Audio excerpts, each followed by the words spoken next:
Hello students, how are you all doing? I hope you're all doing fine and welcome to GLECTA. This is your biology session where we're starting with a new chapter which is organization and digestive system. In this chapter, we're going to start and talk about how tissues and cells make up an entire organ and how these organs coordinate together and work in a system which is digestive system, in which we eat and digest whatever we've taken in and how that is absorbed in the body along with its assimilation. So let's get started. In this entire lecture, we're going to talk about, the entire chapter will cover out these topics, which is how specialized cells become organized into tissues. Then we're going to talk about how special different tissues work together to form an organ, the position of main organs in the digestive system, the basic structure of carbohydrates, proteins and lipids so that we can understand the chemistry of the food, then how the digestive system works, making digestion efficient, what is a catalyst, how catalysts work as a biological catalyst, which is enzymes working as biological catalyst, and what is the metabolism of body that is involved. At last, we're going to talk about the factors that may affect the enzyme action, which is how it can differ in different conditions affecting the digestion of different kind of food materials. So let's get started with the first thing, which is tissues and organs. Now what happens is, you already know about what a cell is. We've talked about how there are different kinds of cell. For example, we talked about eukaryotic cells, so did we about prokaryotic. Then in eukaryotic, we talked about animal, and then we talked about plant. So you know about all the kind of cells that you guys have to understand about. Now what happens when a lot of cells work together, performing the same exact function, coming from the same exact origin, which means they're coming from the same stem cell and they're also performing the same function. What will happen to cells like that? In those conditions, these cells will form a structure which is known as tissue. So a tissue is a group of cells with the similar structure and function that will be working together for a simple kind of function. For example, muscles. Muscles are tissues. They are muscle cells that work together to contract and relax different kind of parts of the body, and all together they are known as muscle tissues. Similarly, what will happen if a lot of tissues working on the same kind of system work together in an organization?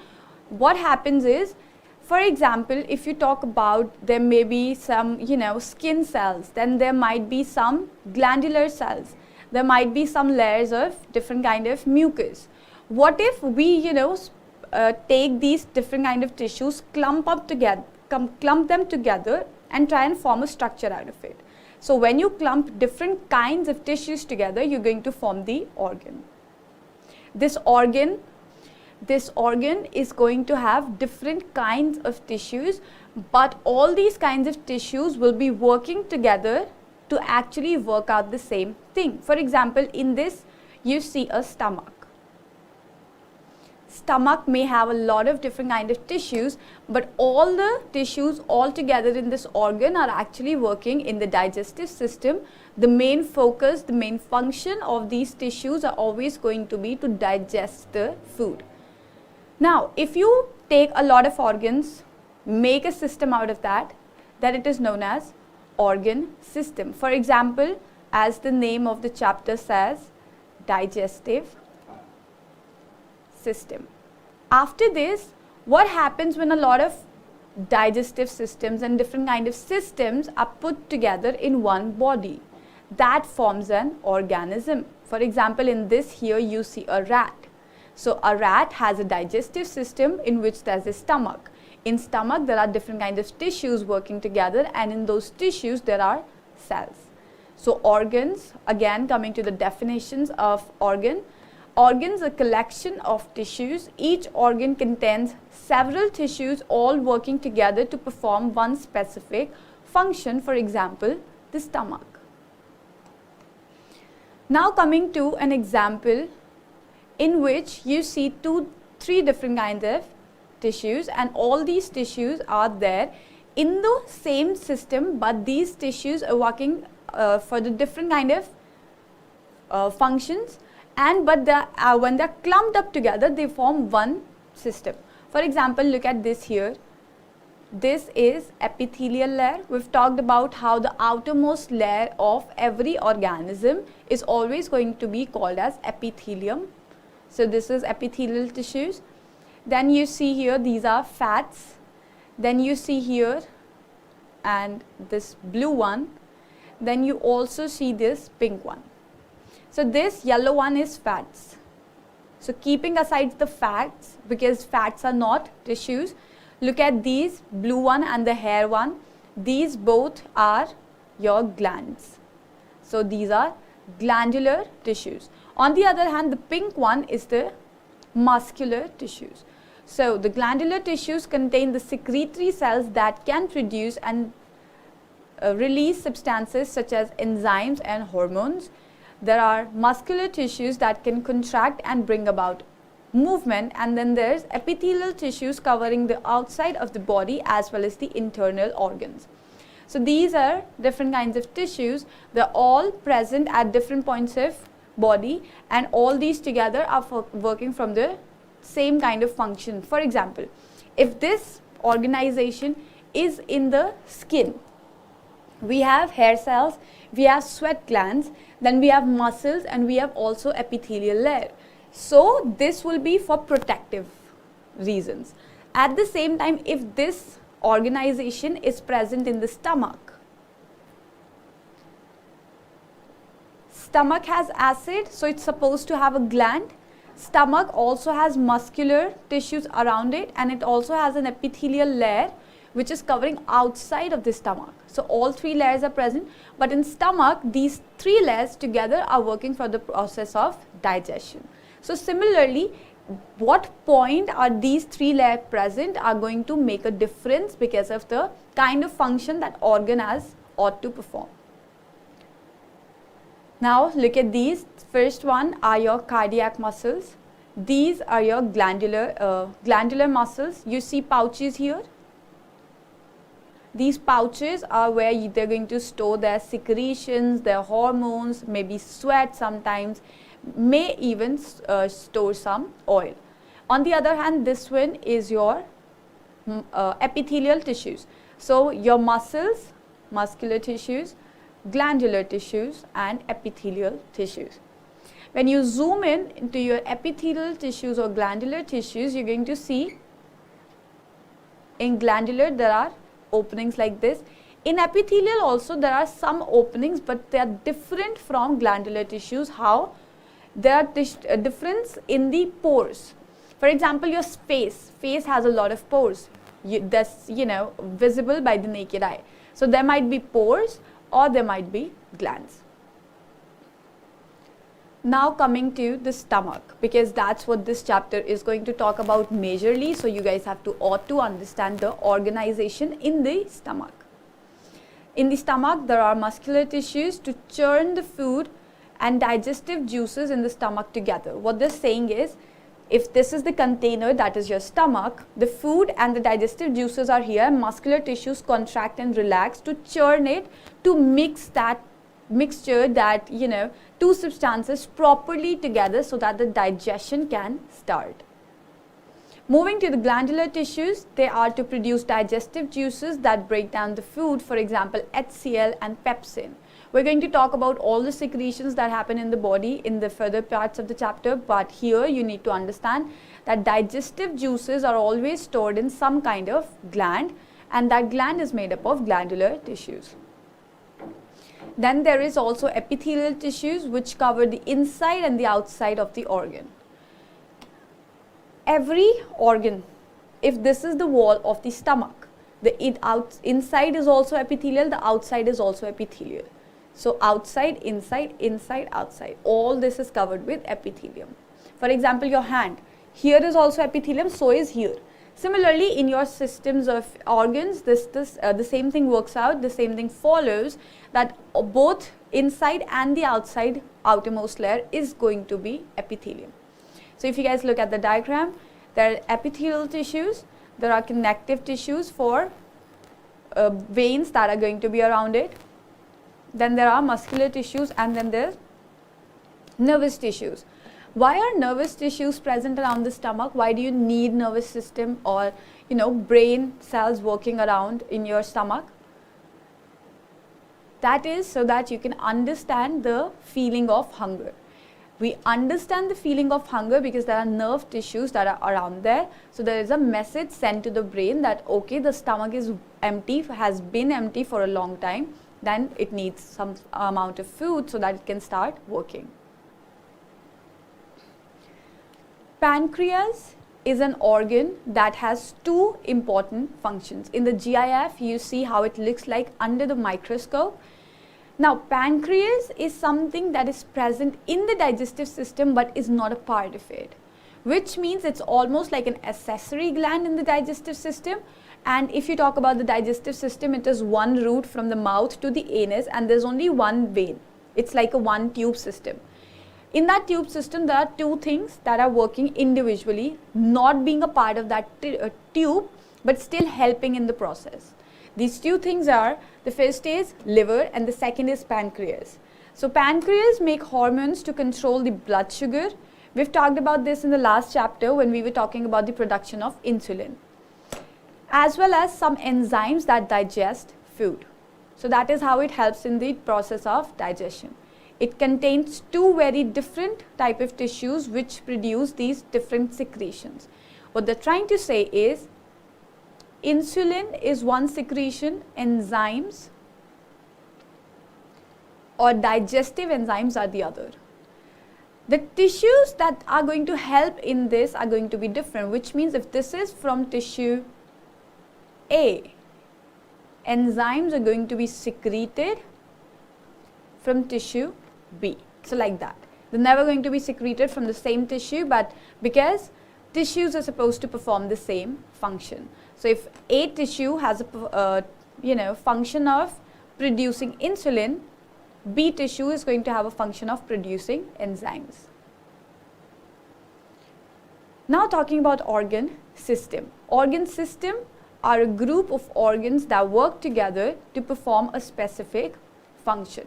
For example, here you see almost all the organs that are present except the ones that are present behind it.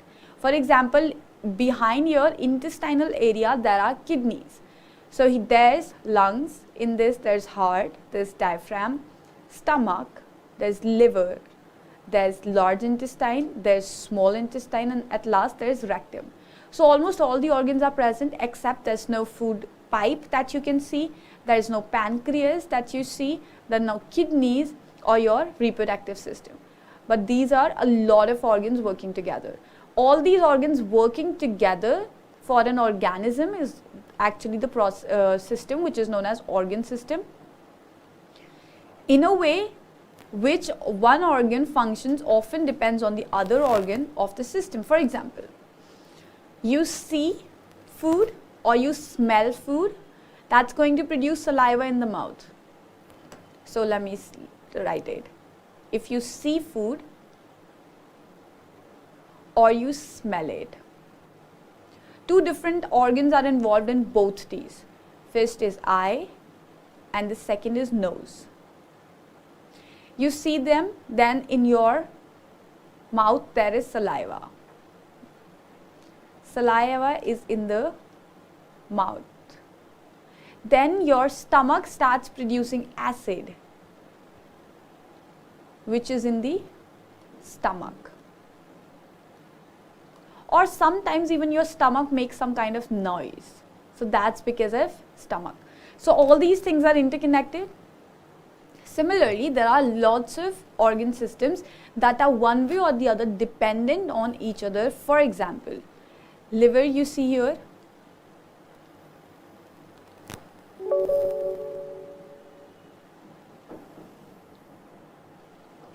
For example, the liver that you see here is going to produce urea. And this urea will actually be removed from the body with the help of the other organ which is known as kidney. Same thing, Lungs are going to help you for gaseous exchange, but these gaseous exchange, after oxygen entering the body, it is used by the muscles. So one thing is always interconnected with the other, and organ systems are going to work together to form an organism. Coming to the human digestive system, in the GIF you can see what actually happens, and we're going to talk about each one of these steps in detail. So digestive systems facilitate the process of digestion. Digestive system is one of the major organ systems in the body. Why would we call that?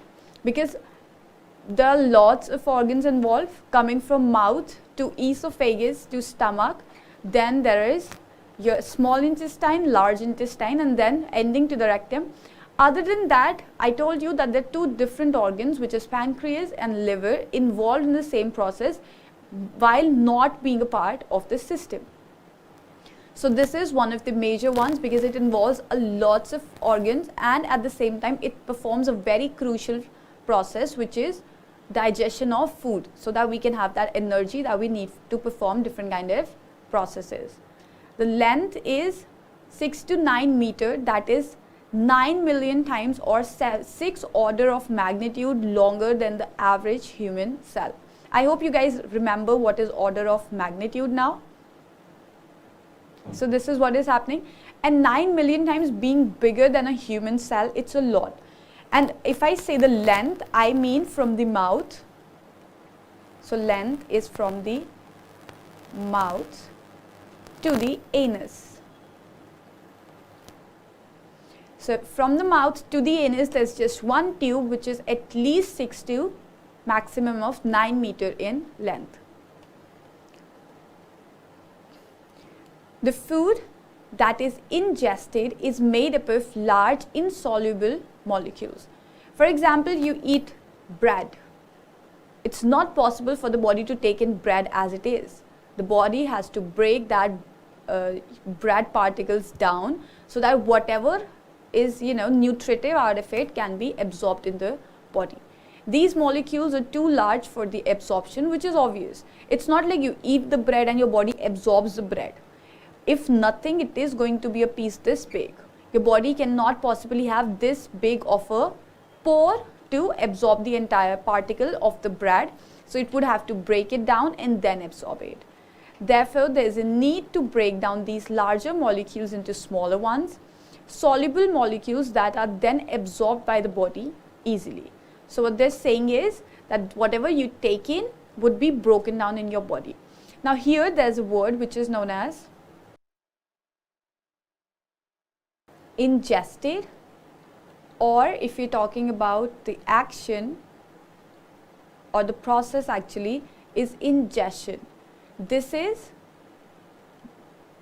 the word used for taking in of the food. Similarly, there's another word which is known as egested. This would be removal of waste from the body which has been produced by the process of digestion.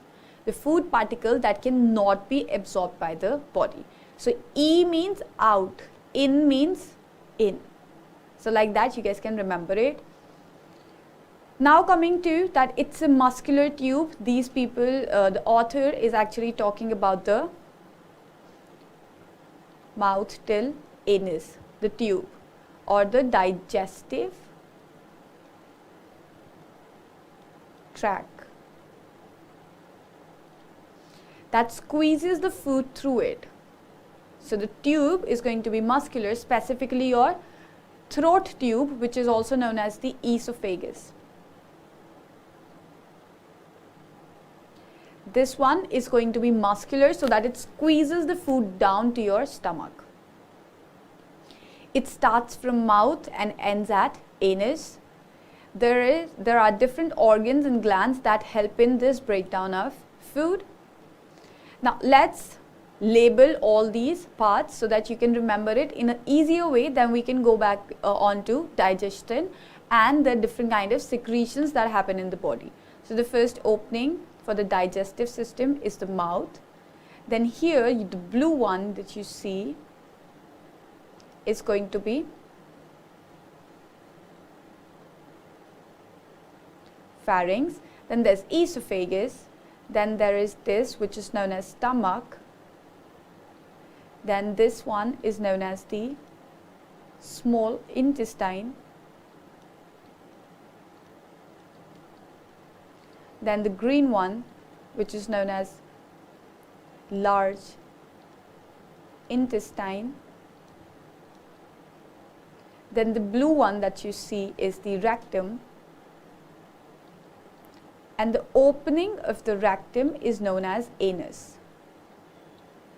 This is the parts that are present in the tube, which is your digestive tract. Talking about the accessory parts, which is this one, which is liver. And there's the other one, this one, which is pancreas. So these are all the parts that are involved in the process of digestion. Moving to these diagrams, these are very, very important. I would rather that you learn it as they are, because then you're going to remember all the processes. So let's start with the parts again. The first part is mouth. Mouth has a lot of things. The one that's very, very important for you are tongue and teeth.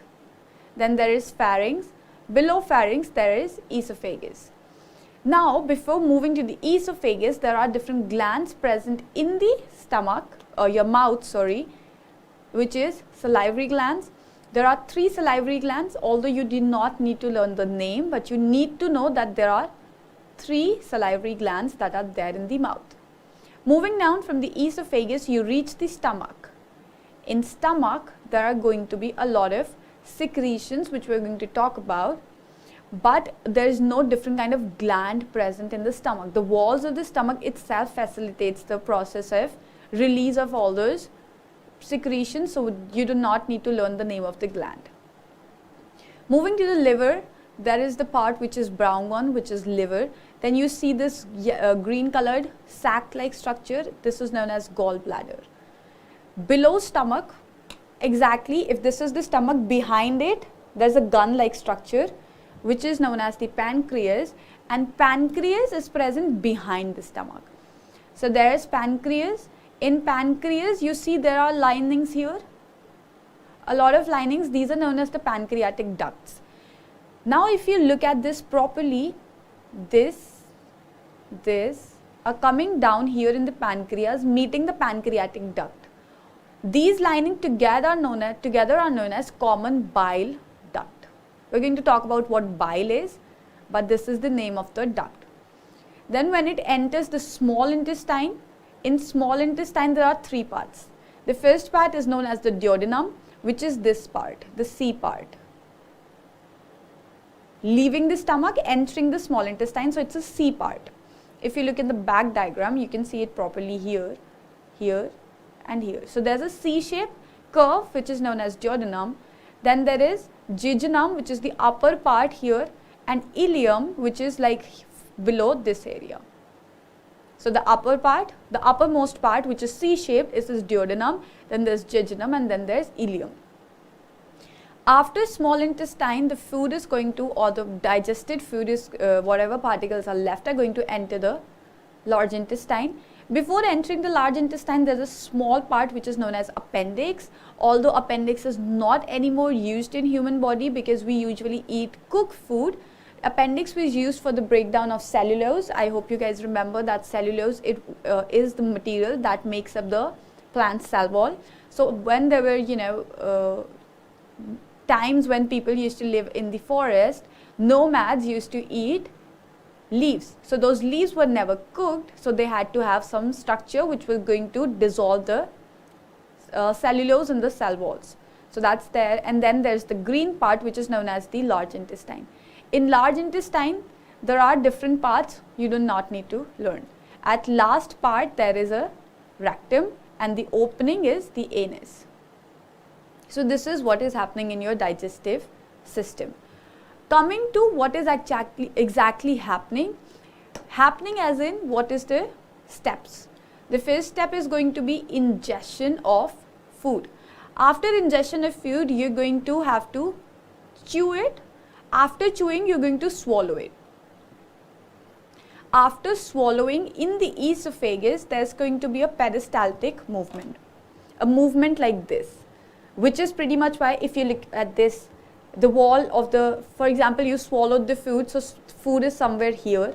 The upper part is going to close and it's going to squeeze the food down.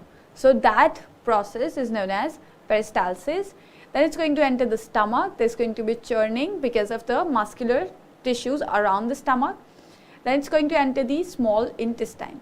In small intestine, there's going to be chemical digestion. Although chemical digestion starts from the mouth, the major part of it starts from the stomach and the small intestine. So that's going to happen. Then after all this, there's going to be a process which is known as absorption. What's the point of digestion when there's no absorption? Even if you digest the food and your body is unable to absorb it, there's no point of eating at all. So absorption is going to happen, and after that there's going to be defecation or removal of waste material from the anus. Now there are two words that you see here. There's one which I've already circled, which is chemical digestion, and the other one is the mechanical digestion.